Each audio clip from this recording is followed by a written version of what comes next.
Ang kinikita ko pong kaunti, tinutulong ko rin sa aking mga apo para silang makapag-aral, maabot ang kanilang kinabukasan.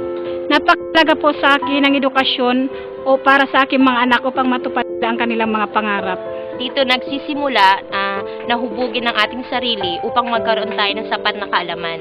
At ang kaalaman na ito, ang pundasyon natin upang makamit natin ang ating minimiti. Sinisikap ko po mapag-aral ang aking mga anak. Naniniwala po ako na ang edukasyon ang magpapatibay sa kanilang pag-asa. Ito ang susi para sa karagdagang kaalaman at ito ang makapagpapaunlad para sa ating personalidad. Ang kaalamang ito ang magbibigay sa atin upang magkaroon tayo ng maraming pagkakataon na makamit ang ating mga ambisyon sa buhay. At kung may mataas tayong pinag-aralan, makakahanap tayo ng magandang trabaho at makamit natin ang maginhawang buhay. Mahalaga po sa amin ang edukasyon kasi yun lang po ang may pamamana namin sa aming mga anak. Kahit po kami mahirap, saka para po pagka nawala po kami, may maganda po silang kinabukasan. Ang edukasyon ay solusyon laban sa kahirapan. Tama yun. Kasi kahit mahirap lang tayo, mabigyan natin edukasyon ng ating mga anak. Yan na ang ating ibinigay na kayamanan para sa kanila.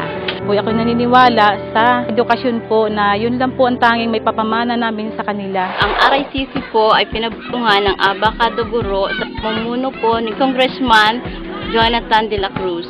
Alam naman po natin ang edukasyon ay panghabang buhay.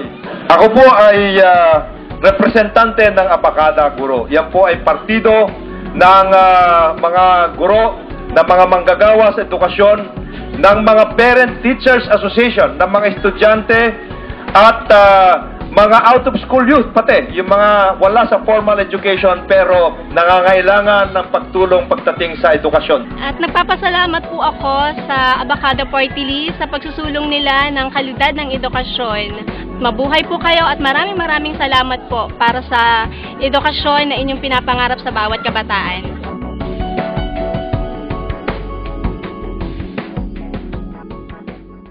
Matagal na nating hinihintay na magkaroon ng pagkakataon na magkaroon ng isang modelo ng programang ngayon ay ating ipinapatupad dito sa Barangay Mahabang Parang. Sa pakikipagtulungan ng ating RICC, ng ating learning centers, kagaya ng Eastern Light Learning Center at siyempre pa ng barangay.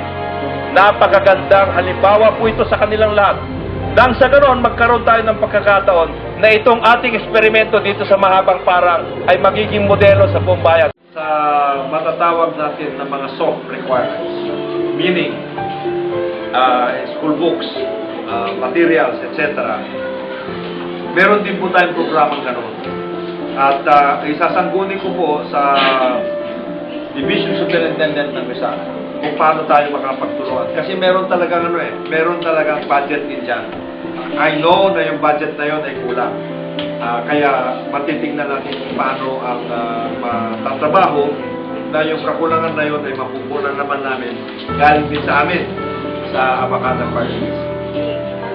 So yung physical infrastructure, sa buildings, kakausapin ko si Congressman Duabit at saka si Go.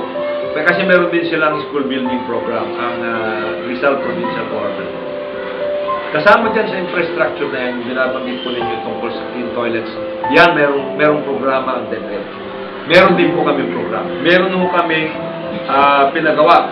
Kami mismo sa opisina namin sa Bacada ng parang model toilet na kung saan ito ay medyo environmentally friendly. Magna Carta for daycare workers. Kasi importante po yun para sa inyo naman, ano? Kasi hindi naman po pwede habang buhay ay volunteer kayo. Kailangan naman meron naman pasubali na may bibigay sa inyo karampatan para sa inyong mga pagsasakripisyo. Meron kaming inaprubahan nitong budget eh. Ang tawag doon ay yung assistance to teachers and private education. Meron ganon, meron. Titignan ko kung kayo ay pwede ma-cover nun. Hindi ho mangyayari lahat ito kung hindi tayo magkakisa.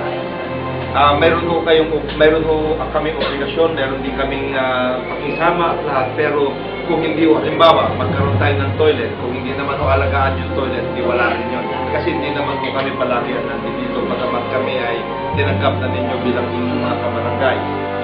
So yun po, kung maaari, ganun ang gagawin po natin. Kasi dito po natin makikita kung paano yung pagbabayanihan.